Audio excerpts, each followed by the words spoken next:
नसूह एक ऐसा मर्द था जो औरतों जैसी शक्ल व सूरत रखता था, नर्म आवाज, नाजुक जिस्म और दाढ़ी के बगैर। वो इसी जाहिरी भेस का फायदा उठाकर जनाना हमाम में औरतों का मसाज करता था। ये उसके लिए जरिया माश भी था और उसके दिल में छुपी ख्वाहिश की तकमील भी। कई बार जमीर ने उसे मलामत की, मगर हर बार वो अपनी तौबा तोड़ देता था। एक दिन बादशाह की बेटी हमाम में आई और मसाज के बाद उसका कीमती हीरा कहीं खो गया। शहजादी के हुक्म पर सबकी तलाशी ली जाने लगी। नसूह बदनामी और शर्मिंदगी के डर से एक कोने में छुप गया। जब उसने देखा कि कनीजें उसे ढूंढ रही हैं, तो उसने रोते हुए सच्चे दिल से खुदा से तौबा की और दुआ मांगी, ऐ अल्लाह, मैं वादा करता हूँ कि आज के बाद कभी ये गुनाह नहीं करूंगा, मेरी लाज रख ले। उसकी दुआ अभी खत्म भी नहीं हुई थी कि बाहर से आवाज आई, नसूह को छोड़ दो, हीरा मिल गया है। नसूह की आंखों में आंसू थे और दिल में इत्मीनान। उसने शहजादी से रुखसत ली और घर आ गया। नसूह जान गया था कि अब इस शहर में रहना मुमकिन नहीं, जहाँ की औरतें अब भी उसे चाहती थीं। उसने अपनी तमाम नाजायज कमाई गरीबों में बांट दी और शहर छोड़कर एक वीरान पहाड़ी पर चला गया। वहाँ वो अल्लाह की इबादत में मशगूल हो गया।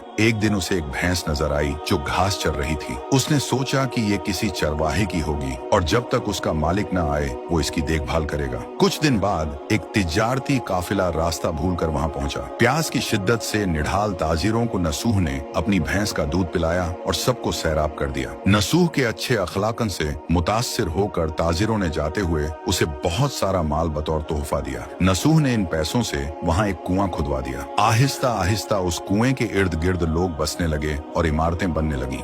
नसूह की नेकियों की वजह से सब उसकी इज्जत करते थे। नसूह की नेकी और शोहरत के चर्चे बादशाह तक जा पहुंचे। बादशाह उससे मिलने का बेहद मुश्ताक था, लेकिन नसूह ने बादशाह के पास आने से इनकार कर दिया। इस बेनियाजी ने बादशाह की मिलने की तलब और बढ़ा दी और उसने खुद नसूह से मिलने का फैसला किया। जब बादशाह नसूह की बस्ती में दाखिल हुआ, वहीं उसकी रूह कब्ज हो गई। चूंकि बादशाह बतौर अकीदतमंद नसूह के पास आ रहा था और रियाया भी नसूह की खूबियों की कायल हो चुकी थी, सब ने नसूह को बादशाह के तख्त पर बिठा दिया। नसूह ने इंसाफ का निजाम कायम किया और उसी शहजादी से शादी कर ली जिसके गोहर की वजह से उसे हिदायत मिली थी। एक दिन एक शख्स दरबार में आया और अपनी गुमशुदा भैंस का जिक्र किया। नसूह ने मुस्कुराते हुए कहा, तुम्हारी भैंस मेरे पास है और आज जो कुछ मेरे पास है वो सब उसी की वजह से है। इस पर वो शख्स कहने लगा, ऐ नसूह, जान लो, न मैं इंसान हूँ और न ही वो जानवर भैंस है। हम दो फरिश्ते थे जो तुम्हारा इम्तिहान लेने आए थे। ये सब कुछ तुम्हारी सच्ची तौबा का नतीजा है। ये कहकर वो दोनों फरिश्ते नजरों से गायब हो गए। इसी वजह से सच्चे दिल से की गई तौबा को तौबा नसूह कहते हैं।